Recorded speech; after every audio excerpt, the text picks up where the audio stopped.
Bienvenidos a un nuevo episodio de Voces del Mundial de Norteamérica, la serie especial del podcast La Estrategia del Día, con el que exploramos todo lo que hay detrás de las estrategias económicas y de negocio de la Copa del Mundo 2026.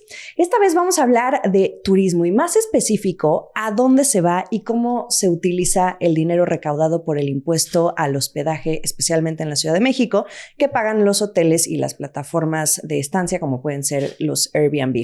Me acompaña Carlos Martínez, quien es el director general del Fondo Mixto de Promoción Turística, que es un fideicomiso público que existe desde hace muchos años para financiar planes que promueven la actividad turística de la Ciudad de México, pero cobra relevancia en esta Copa del Mundo por una bolsa de miles de millones de pesos que tiene exclusivamente para gestionar las obras en la capital alrededor del torneo. Bienvenido, Carlos. Muchas gracias por la invitación y saludos a todos quienes nos escuchan.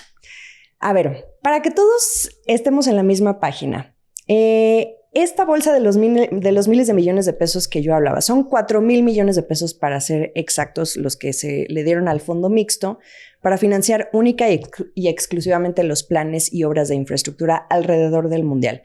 ¿Esto fue mucho o es poco? A ver, te lo pongo en perspectiva. O sea, la Ciudad de México es quizás una de las que está haciendo una inversión más interesante de las 16 sedes. O sea, estamos hablando de cerca de 230 millones de dólares. Que está invirtiendo sobre todo en planes de infraestructura de movilidad y desarrollo urbano alrededor de la capital. En el aeropuerto se están, o sea, lo digo para ponerlo en perspectiva, el aeropuerto, la remodelación entera de las terminales 1 y 2 son cerca de 8,000 millones. Nosotros tenemos 4,000 millones que estamos invirtiendo en esto. Y hay otros fondos presupuestales que también se están utilizando que suman otros 4,000 millones. Entonces, en total, la capital, digamos, para estar lista para el Mundial, pues se está invirtiendo junto con recursos federales, locales y presupuestales cerca de 16,000 millones de pesos. Entonces, es un presupuesto muy importante y que ayuda a entender, digamos, por qué estamos. En algunos casos las personas dicen, oye, hay muchísimas horas. Pues claro, se están ejecutando y se están adelantando muchos de los planes de movilidad e infraestructura urbana que se tenían para que el legado del Mundial, que eso es muy importante, las ciudades que hacen un Mundial siempre buscan qué legado se va a dejar. Creo que el legado de la Ciudad de México será haber mejorado la movilidad hacia el sur de la ciudad. Y a ver, vamos a ir hacia allá en un momento. Pero creo que justo hay esa percepción, ahora que decías que se están adelantando esas obras de infraestructura, de que vamos tarde, de que todo se está haciendo a última hora. Como bien diría el mexicano, todo hasta el último. ¿Tú qué tendrías que decir al respecto? ¿Cuándo empezaron a ejecutar este presupuesto para poder hacer la planeación y el desarrollo de estas obras? Empezamos cuando se instaló el Comité Mundial de la Ciudad, que fue en noviembre de 2024. Y ahí es lo que se tenía que planear primero era cómo se fondea. ¿Por qué? Porque los presupuestos públicos, y eso es algo, digo, es complicado de entender para cualquier persona, porque hasta para uno que lleva mucho tiempo en el gobierno puede ser complicado de entender. Pero básicamente tienen temporalidades anuales. Entonces normalmente financian pues solo cosas que se pueden ejecutar dentro de un mismo año, etcétera. No tienen particularidades de por qué sucede lo que sucede con el presupuesto público. Y todo lo que hicimos fue primero diseñar la estrategia financiera de cómo la ciudad podría asumir esta infraestructura sin generar deuda a la ciudad, ¿no? A los mexicanos del futuro, etcétera. No, la idea y la instrucción era no se les puede generar deuda. Entonces, lo que se hizo fue pues activar este fideicomiso que se usaba. Para quien no lo sepa, pues el fideicomiso justamente cada vez que tú llegas a la Ciudad de México y te quedas en un hotel, pagas 3.5% de esa noche a ese precio que te dé el hotel. Y ese dinero se va a este fondo. También si te quedas en una plataforma de estancia temporal turística, también se queda el 5% de eso en el fondo. Entonces eso se va acumulando una serie de recursos durante el año. Y ese fondo solo se utilizaba para hacer publicidad.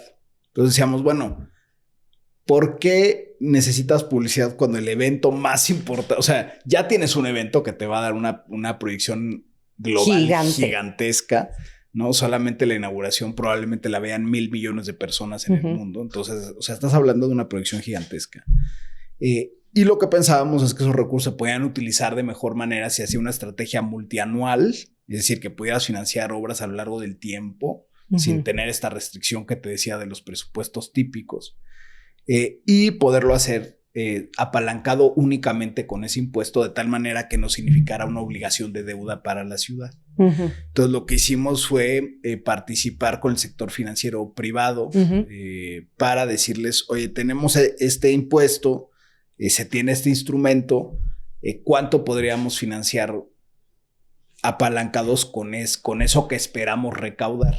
Y entonces eso es este nuevo instrumento es un bono de infraestructura por 4,000 millones de pesos, que tiene una temporalidad de 5 años, es decir, y no lo van a pagar los contribuyentes de la ciudad, lo van a pagar los turistas, que es algo muy bueno, porque al final, pues es gente que viene de fuera, que utiliza los servicios de la ciudad, que no tributan acá, porque no pagan predial, no pagan una serie de impuestos, y finalmente esos hospedajes y esa promoción que resulte del mundial va a acabar siendo la que financie durante 5 años el pago de este financiamiento inicial de 4,000 millones. Pero esto nos sirvió para tener este vehículo financiero y poder armar un portafolio de proyectos, 18 proyectos de infraestructura, que tienen un impacto enorme en la Ciudad de México, ¿no? Entonces creemos que se generó desde esta época, desde que se instala, primero la estrategia financiera,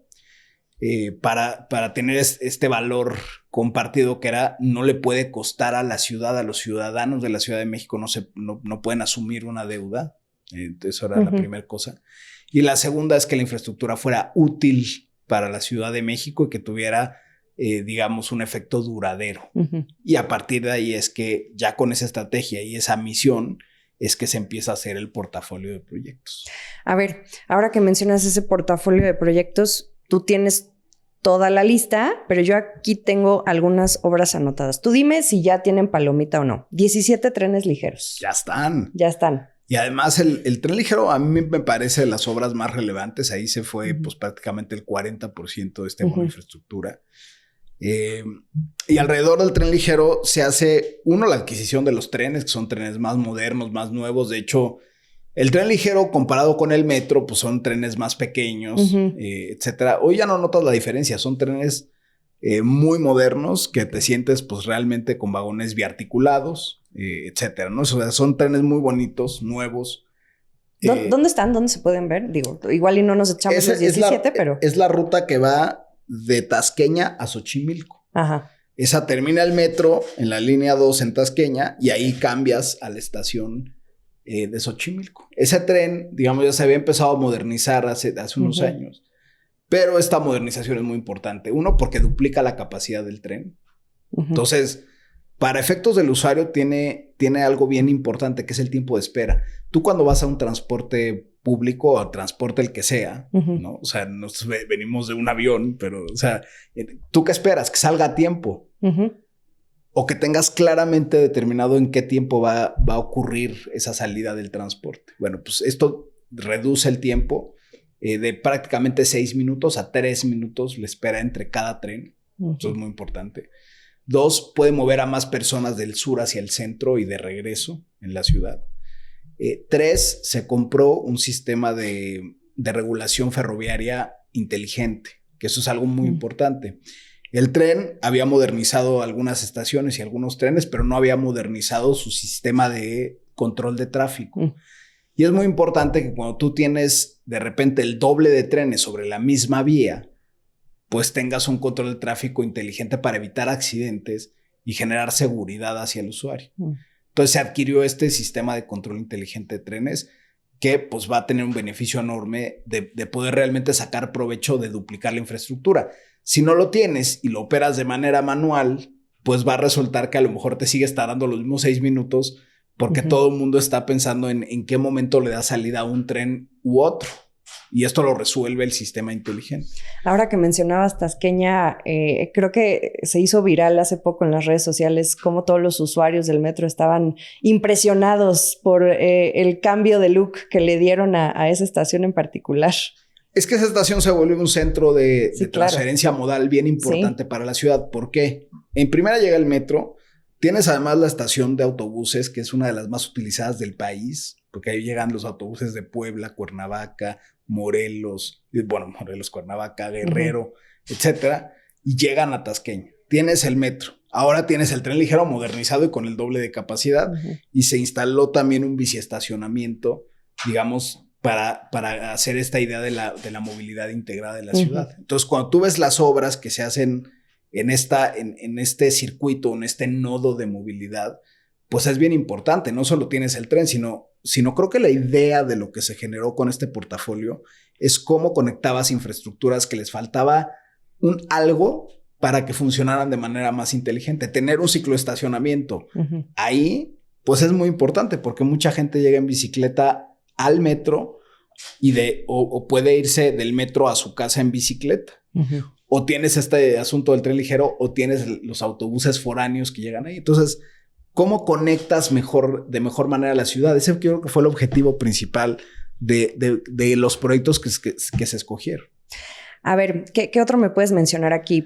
Iluminación arquitectónica, ese me centro encanta histórico. Porque yo te diría el centro histórico en su conjunto. Otra vez, como que lo que se decidió fue hacer nodos de inversión. Entonces tienes... Los corredores, ¿no? Principales. Entonces en el centro histórico tienes varias inversiones. Uno, tienes el Centrobús, que es un transporte 100% eléctrico que da un circuito dentro del centro histórico. Entonces... Eso, uno, va con la estrategia que la ciudad ha adoptado desde hace muchos años de electromovilidad. La Ciudad de México es, en América Latina, la que más ha invertido en electromovilidad desde que se hicieron los trolebuses eléctricos, que los hizo la hoy presidenta siendo jefa de gobierno, los cablebuses. O sea, todo eso ha ido avanzando hacia la electromovilidad de la ciudad y este es un transporte 100% eléctrico recargable, que es el Centrobús. Entonces, da este recorrido. Y en el centro se aprovechó para decir, bueno... Si esto va a estar pues operando, porque este transporte se queda, o sea, no es para el mundial, sino se queda, pero sirve para atender a muchos usuarios que van a visitar la capital, pues vamos a iluminar todas las calles del centro. Entonces se invirtió en todo el cambio de luminarias de todas las cuadras del primer cuadro del centro. Pero además decíamos, bueno, iluminar las calles está muy bien, pero hay edificios que son hermosos, o sea, tenemos unas joyas arquitectónicas de la época virreinal, etcétera, que en la noche no se ven porque no tienen iluminación arquitectónica. Mucha gente va a las ciudades en Europa y dice, uy, qué maravilla. Pues en realidad el edificio está igualito que de día, nada más que de noche. Claro. Tiene una iluminación arquitectónica que le da otra visión. Entonces se hace la iluminación de calles, la iluminación arquitectónica y se hace el Centrobús. Entonces tienes otro nodo donde se conectan otra vez infraestructuras. Se conecta gente con la arquitectura, con la ciudad.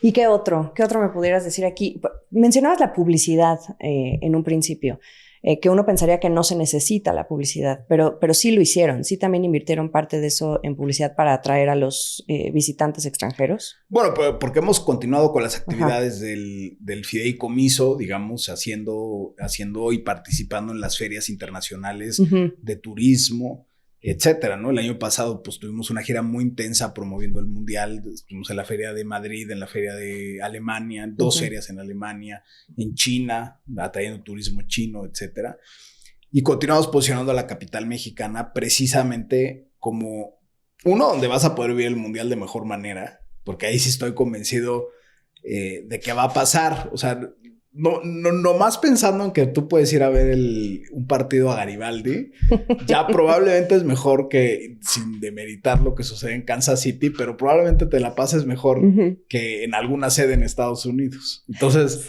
teniendo esta magia que tiene la Ciudad de México, pues la verdad, pues era importante posicionar a la ciudad. Solamente el año pasado, se creció en 1 millón de turistas la recepción de la ciudad. Es el crecimiento más importante que ha tenido en 20 años la ciudad de un año a otro. Digo, sin contar la pandemia, porque ahí hubo un efecto rebote. Pero digamos, en un año descontando la pandemia, pues es el crecimiento más grande que ha tenido la ciudad en 2025. Y 2026, ahorita al primer trimestre del año, se trae un crecimiento cercano al 12%. Era justo lo que quería preguntarte, porque hay la percepción de que quizá no se esté viendo lo que se esperaba en términos de afluencia de turistas. Vemos un caso particular con Estados Unidos en donde dicen que las reservas hoteleras van bajando o no se están llenando como se estimaba ya para estos momentos del año. En México creo que se ha tocado un tema similar, pero ¿cómo lo ves tú? Fíjate que en México lo vemos, yo te diría que lo vemos diferente y creo que se tiene que entender diferente. Y te voy a decir por qué. En algunas estimaciones que salieron al inicio, hablaban, por ejemplo, de que en México en la Ciudad de México y en México en general, iban a estar 5 millones de turistas. Y sí, no más que el tema es cuál es la definición de turista. Y el turista es aquel que se queda una noche, se cuentan por noches, son noches hospedaje. Entonces, bueno, en la Ciudad de México sí esperamos que tengas un incremento muy importante de noches hospedaje comparado con los meses de junio y julio sin mundial. Entonces va a haber un crecimiento muy importante y se van a llegar cercano a los 5 millones de noches hospedaje dentro de este periodo mundialista. Y estamos viendo cómo viene creciendo la demanda. Y creo que hay muchos factores. El primero es que el método de venta de boletos de FIFA fue pues medio extraño este mundial. Fueron sacando todos se quejaron. rondas.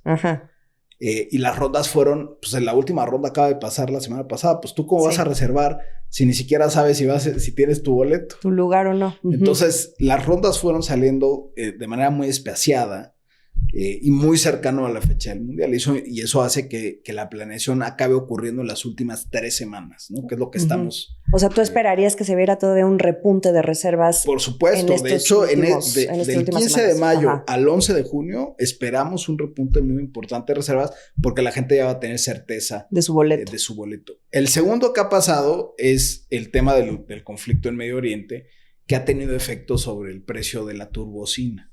Y eso ha generado pues que haya ciertos incrementos en los precios de los boletos o que rutas no tan atractivas pues no sean tan rentables para las aerolíneas y tengan que suspender el número de frecuencias. Eso ha generado pues una disrupción de ahora cómo llegas a la sede. En el caso de México eso no es tan grave porque México, el aeropuerto de la Ciudad de México, el aeropuerto de Cancún, Nueva York, Los Ángeles y quizás Miami son los únicos que están conectados entre sí con las 16 sedes. Y tienen frecuencias diarias con todas las sedes. Entonces, realmente el aeropuerto de la Ciudad de México es un hub bien importante para el mundial. Porque al revés, o sea, si tú te das una sede canadiense en Vancouver, pues igual no tienes vuelos a las otras 15. Pero de la Ciudad de México sí que los tienes a las otras 15. Entonces, la Ciudad de México tiene rutas que son comercialmente muy rentables. Y sí ha habido afectaciones por los precios de las aerolíneas que también han retrasado la demanda, ¿no? Pero en general en la Ciudad de México vemos, digamos, cómo ya hacia la llegada del mundial, pues viene un repunte importante de todas las reservas que hay. Y sobre todo aquí se tiene también una condición migratoria para gente de Latinoamérica o otros países que tienen claramente pues una restricción de visados, etcétera, en Estados Unidos, y que aquí en México pues pueden venir y además pueden vivir el mundial aún sin tener boleto, que es esta cosa que difícilmente va a pasar en otra ciudad. Bueno, en Guadalajara y Monterrey seguramente va a pasar igual que aquí en la Ciudad de México, que es esta onda donde la ciudad se convierte... La fiesta está en todos lados. Está en todos lados. Sí. Y creo que eso es súper atractivo para mucha gente que quiere nada más venir a vivir el mundial. Y aquí en la Ciudad de México, pues es que tienes además 19 museos con activaciones y exposiciones específicas sobre el mundial, lo que sucede en las calles, etcétera. Yo creo que va a ser muy importante. Ahora, hay que aclarar, ahora que mencionabas lo del aeropuerto de la Ciudad de México, dentro de este fondo mixto no hay nada destinado al aeropuerto porque eso lo ve el gobierno federal. Los aeropuertos en general pues están regulados por la Ley de Autotransporte Federal, bueno, de Transporte Federal y de Aviación Civil, y pues todo lo regula el gobierno federal. Son inversiones que van muy bien. Creo que la renovación que se está haciendo en el aeropuerto, en las 2 terminales del aeropuerto Benito Juárez es muy importante.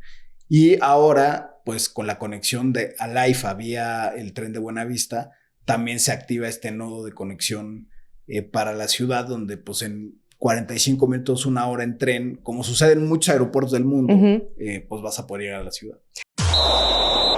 Medio Tiempo, en colaboración con Arca Continental. ¿Qué queda después de los partidos? ¿Qué pasa cuando termine el juego? En 2026, México recibirá uno de los torneos de fútbol más importantes del planeta. Pero más allá del juego, eventos así también pueden dejar oportunidades que permanezcan. La experiencia de torneos previos muestra que el turismo puede seguir creciendo incluso años después. En algunos casos, más del 23% en solo 3 años. Y México ya se prepara para recibir a cerca de 836,000 visitantes durante el Torneo Internacional de Fútbol de 2026. Por eso, prepararse importa, sobre todo para los pequeños negocios que recibirán nuevas culturas, idiomas y clientes. Ante este escenario, Somos Locales, impulsada por Arca Continental, embotellador de Coca-Cola que cumple 100 años de operación en México, y la UANL, ya capacita a cerca de 5,000 pequeños negocios en idiomas, digitalización y atención al cliente. Todo lo que nos puedan ofrecer de cursos y eventos, para nosotros mucho mejor, porque es una superación personal para nosotros y para poder atender más a nuestros clientes. Porque cuando termine el torneo, el verdadero legado también puede quedarse en los pequeños negocios. Somos Locales es entusiasmo. Somos Locales es aprendizaje. Medio Tiempo, en colaboración con Arca Continental. Volviendo a esta bolsa de los 4,000 millones, tengo entendido que unos 2,500 ya se utilizaron en 2025 y otros 1,500 a principios de este año. O sea, ¿podemos decir que ya se acabó el dinero o se sigue ejerciendo parte de...? Bueno, se siguen pagando desde luego las obras conforme se van terminando. Ahorita yo te diría que el avance de las obras generales que estamos financiando, pues estarán en 90% de avance. Entonces, pues bueno, ya se va cerrando. Y no se va a ampliar, o sea, es esa bolsa, o sea, esto se hizo con un vehículo específico para fideicomiso. Para tener esta temporalidad multianual y poder terminar, adelantar o acelerar estas obras de un portafolio de ciudad que tenía como objetivo la conectividad entre distintos nodos que tiene la ciudad, ¿no? Y fíjate que ahora que hablabas de los bancos que están detrás apoyando este fideicomiso, tenemos a BBVA como otorgante del crédito y a HSBC como el banco garante, ¿no? Del patrimonio y del fideicomiso. El objetivo de hacerle así, tú bien decías, era no ligarlo a la deuda, ¿no? Pero creo que también hubo un momento dudas sobre la transparencia y la rendición de cuentas y cómo se gestiona este fideicomiso cuando no está ligado directamente al presupuesto del gobierno local. Yo te diría que algunas de las dudas que surgieron parten de la absoluta ignorancia, porque los fideicomisos tienen, por principio, dos cosas. Cuando tú constituyes un fideicomiso, comprometes a quien lo constituye a cuidar el patrimonio que está ahí adentro. Sí, los bancos no se van a dar el lujo de... Es un asunto que en la teoría de los fideicomisos te tratas del buen padre. Tienes que cuidar lo que existe en ese fideicomiso.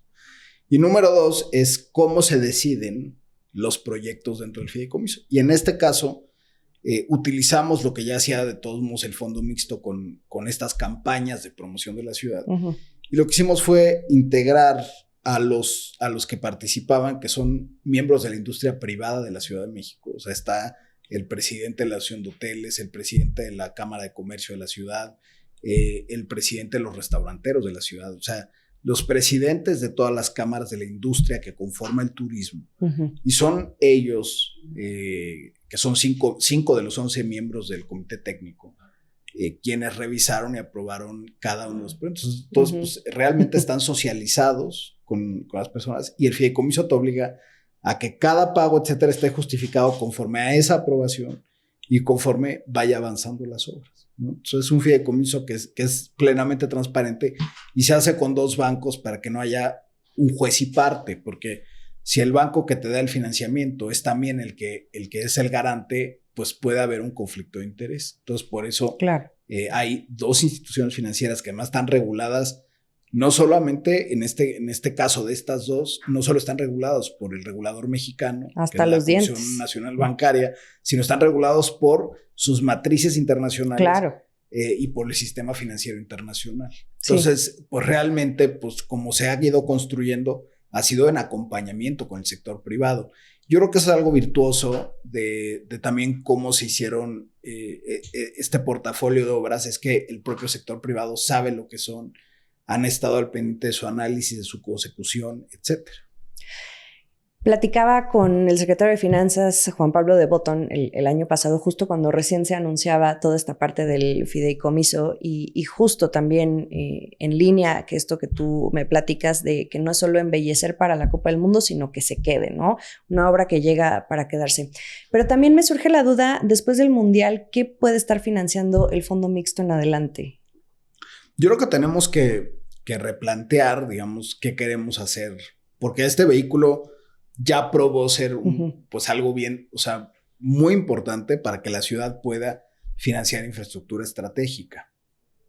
O sea, entonces, volverían a repetir ese mecanismo que hicieron con los bancos. Yo creo que se tendría que pensar en repetir este mecanismo y pensar qué infraestructura requiere la ciudad, que requiere este financiamiento multianual, que tenga un sentido ligado al turismo. Creo que esto es muy atractivo para quien nos escucha, o sea, porque es bueno, lo va a pagar quien viene a la ciudad y a veces se genera hay colonias y demás donde dicen, estamos llenos de turistas.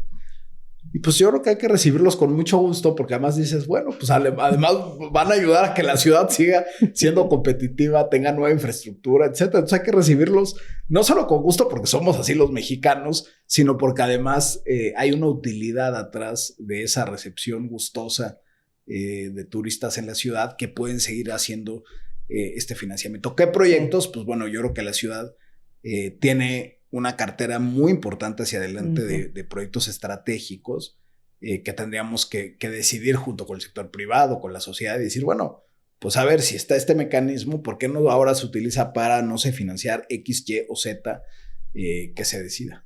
Oye, y el color morado que ahorita se está utilizando para pintar todo el mobiliario urbano, la llamada ajolotización, como le dicen los quejosos, ¿el morado se queda o se va? Pues mira, a mí, yo soy un mal sujeto, porque a mí me gusta el morado, o sea, yo soy muy fan del color morado. Entonces digo, tengo un sesgo con eso.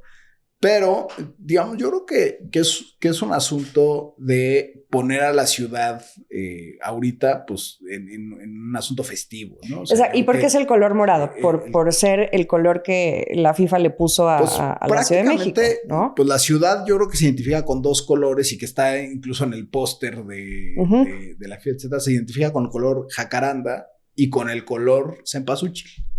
Son dos épocas fundamentales de la ciudad. ¿No? Todo el mundo nos fascinan las fotos de las jacarandas y las presumimos en nuestro Instagram, etcétera, pero cuando llega un puente... Pero cuando llega la ajolotización... Entonces, o sea, yo creo que es algo subjetivo, desde luego, pero que son dos colores que identifican la ciudad, que generan una parte festiva de la ciudad. Y creo que la parte de poner en el centro...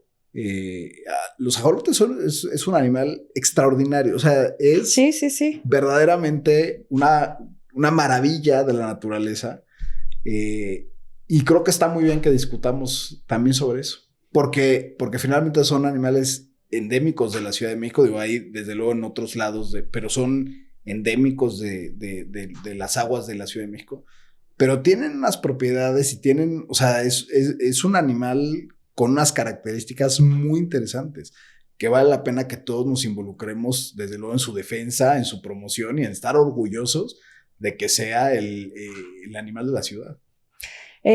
Dentro de su presupuesto, de estos 4,000 millones, de ahí salieron todos esos botes de pintura.